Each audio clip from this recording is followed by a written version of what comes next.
Hello everyone, आज हम करेंगे क्लास 8th की जो आपकी हिंदी की बुक है उसका चैप्टर नंबर 6 एक टोकरी भर मिट्टी। सो इसके जो है हम पहले इंपॉर्टेंट क्वेश्चन आंसर करेंगे, देन उसके बाद में उसकी एक वर्कशीट हम करेंगे सॉल्यूशन के साथ में। सो स्टार्ट करते हैं। कहानी एक टोकरी भर मिट्टी में मुख्य पात्र कौन कौन है? तो कौन कौन थे में मुख्य पात्र? एक गरीब वृद्धा, उसकी पोती और जमींदार, ये तीनों हैं। कहानी का मुख्य घटनाक्रम इन्हीं पात्रों के आसपास घूमता है। जमींदार ने वृद्धा की झोपड़ी क्यों लेना चाही थी? क्योंकि वो अपने महल के आंगन को बढ़ाना चाहते थे, इसलिए। वृद्धा की झोपड़ी में उसकी कौन सी यादें थी? तो उसके पति और बेटे की यादें उस झोपड़ी में थी जो वहीं पर मरे थे, इसलिए वो उस झोपड़ी को नहीं छोड़ना चाहती थी। वृद्धा ने जमींदार से टोकरी में क्या ले जाने की अनुमति मांगी थी? मिट्टी। वो उस झोपड़ी की मिट्टी को जो है ले जाना चाहती थी। जमींदार ने अंत में वृद्धा की झोपड़ी क्यों वापस कर दी? क्योंकि उसे अपनी गलती का एहसास हो गया था। वृद्धा के शब्दों से प्रभावित होकर अपनी गलती का एहसास किया और झोपड़ी वापस दे दी। वृद्धा की पोती ने खाना पीना क्यों छोड़ दिया था? वृद्धा की पोती ने खाना पीना इसलिए छोड़ दिया था क्योंकि उसकी झोपड़ी छिन गई थी। वह बार बार कहती थी कि वह अपने घर जाएगी और वहीं रोटी खाएगी। इस दुख के कारण वह खाना नहीं खा रही थी। जमींदार ने वृद्धा की झोपड़ी पर कब्जा करने के लिए क्या किया? जमींदार ने वृद्धा को कई बार झोपड़ी छोड़ने के लिए कहा, लेकिन जब वह नहीं मानी तो उसने अपनी ताकत का इस्तेमाल किया। उसने वकीलों को पैसे देकर अदालत से वृद्धा की झोपड़ी पर कब्जा कर लिया और उसे वहां से निकाल दिया। वृद्धा ने जमींदार से टोकरी को छूने की अनुमति क्यों मांगी? वृद्धा ने जमींदार से टोकरी को छूने की विनती की ताकि वह उसे अपने सिर पर रख सके। उसका कहना था कि इससे वह अपनी पोती के लिए झोपड़ी की मिट्टी से चूल्हा बनाकर रोटी पका सके, जिससे शायद उसकी पोती खाना खा ले, क्योंकि वह खाना नहीं खा रही थी। वृद्धा के शब्दों ने जमींदार के मन पर क्या प्रभाव डाला? विस्तार से बताइए। सो वृद्धा ने जमींदार से कहा कि अगर वह एक टोकरी मिट्टी नहीं उठा पा रहे तो पूरी झोपड़ी का बोझ वो अपनी जिंदगी में कैसे उठाएंगे? ये शब्द जमींदार के मन को गहरे तक छू गए। उन्होंने महसूस किया कि वृद्धा की झोपड़ी छीनना केवल एक भौतिक कार्य नहीं था, बल्कि यह उसकी यादों और भावनाओं को छीनने जैसा था। इस बात ने जमींदार को अपनी गलती का एहसास कराया और उन्होंने पश्चाताप करते हुए वृद्धा से माफ़ी मांगी और उसकी झोपड़ी वापस कर दी। कहानी में वृद्धा की झोपड़ी का क्या महत्व था? तो वृद्धा की झोपड़ी उसके लिए केवल एक आश्रय नहीं थी, बल्कि उसकी जिंदगी की यादों का प्रतीक थी। उस झोपड़ी में उसके पति और बेटे की मृत्यु हुई थी और उसकी बहू भी वहीं मरी थी। यह स्थान उसकी पोती के साथ उसके जीवन का एकमात्र सहारा था। झोपड़ी में उसकी पुरानी यादें बसी थी और वह उसे छोड़ना नहीं चाहती थी, क्योंकि यह उसकी भावनात्मक और आध्यात्मिक ताकत का स्रोत थी। कहानी में जमींदार के चरित्र का विकास कैसे हुआ? सो कहानी की शुरुआत में जमींदार एक लालची और अहंकारी व्यक्ति के रूप में दिखाई देता है, जो अपनी ताकत और धन का उपयोग करके वृद्धा की झोपड़ी छीन लेता है।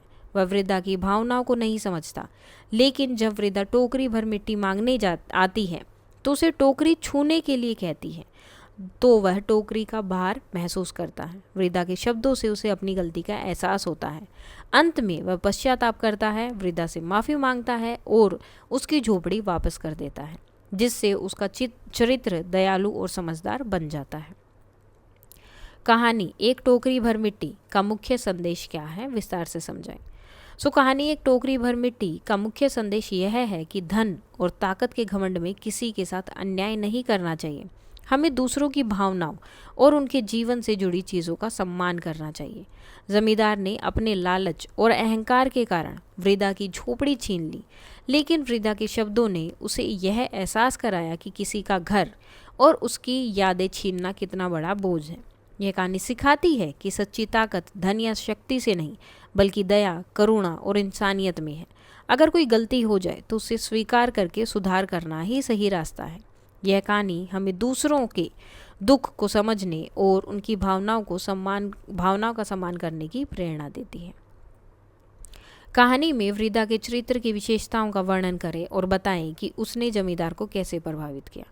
सो वृद्धा का चरित्र कहानी में बहुत ही मार्मिक और प्रेरणादायक है। वह एक गरीब, अनाथ और कमज़ोर महिला है, लेकिन उसमें गजब का धैर्य, साहस और आत्मसम्मान है। उसकी झोपड़ी में उसकी ज़िंदगी की सारी यादें बसी हैं। फिर भी वह जमींदार के सामने टूटती नहीं। उसका अपनी पोती के प्रति प्रेम और उसकी खुशी के लिए मिट्टी लेने की कोशिश उसकी ममता और दृढ़ता को दर्शाती है। जब वह जमींदार से टोकरी छूने की विनती करती है तो और कहती है कि एक टोकरी मिट्टी का बोझ नहीं उठाया जा सकता, तो पूरी झोपड़ी का बोझ कैसे उठेगा। उसके ये शब्द जमींदार के मन को गहरे तक छूते हैं। उसकी सादगी, सच्चाई और भावनात्मक अपील जमींदार के अहंकार को तोड़ती है और उसे अपनी गलती का एहसास कराती है। इस तरह वृद्धा की नैतिक शक्ति और सच्चाई जमींदार को दयालु और समझदार बनने के लिए प्रेरित करती हैं और वह उसकी झोपड़ी वापस कर देता है। सो इसके साथ ही ये जो इम्पोर्टेंट क्वेश्चन है ये कंप्लीट हो जाते हैं। अब हम वर्कशीट देख लेते हैं सॉल्यूशन के साथ में। सो वर्कशीट देख लेते हैं। एक टोकरी भर मिट्टी। सबसे पहले रिक्त स्थान, फिल इन द ब्लैंक्स आपके। जमींदार अपने महल का आंगन बढ़ाना चाहता था। वृद्धा की झोपड़ी में उसके पति और बेटे की यादें जुड़ी थी। वृद्धा की पोती ने खाना पीना छोड़ दिया था।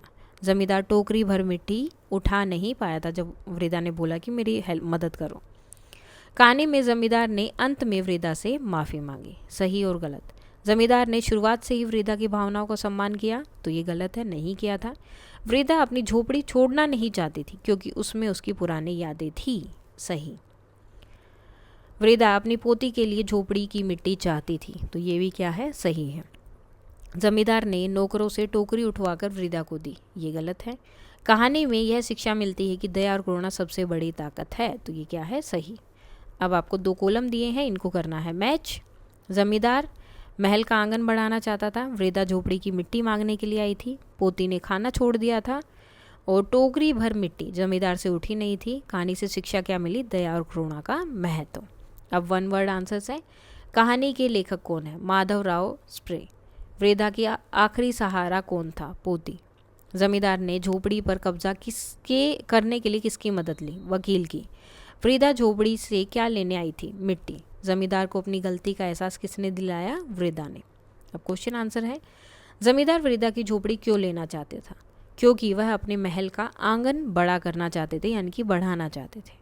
वृद्धा अपनी झोपड़ी छोड़ने के लिए क्यों तैयार नहीं थी, क्योंकि उसमें उसके पति, बेटे और बहू की यादें थी और वही उसकी जिंदगी का सहारा थी।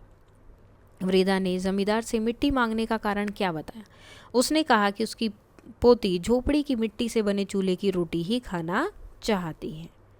जमींदार टोकरी भर मिट्टी क्यों नहीं उठा पाया, क्योंकि उसमें भावनाओं और यादों का बोझ था जिसे ताकत से उठाना संभव नहीं था। इस कहानी से हमें क्या शिक्षा मिलती है, हमें धन और ताकत के घमंड में कभी अन्याय नहीं करना चाहिए, बल्कि दया और इंसानियत से दूसरों की भावनाओं का सम्मान करना चाहिए। तो इसके साथ ही आपकी वर्कशीट भी कंप्लीट हो जाती है और इंपॉर्टेंट क्वेश्चन आंसर भी हो गए हैं। सो कोई भी डाउट है तो आप बता सकते हैं। That's all for today and please like, share and subscribe. Thank you.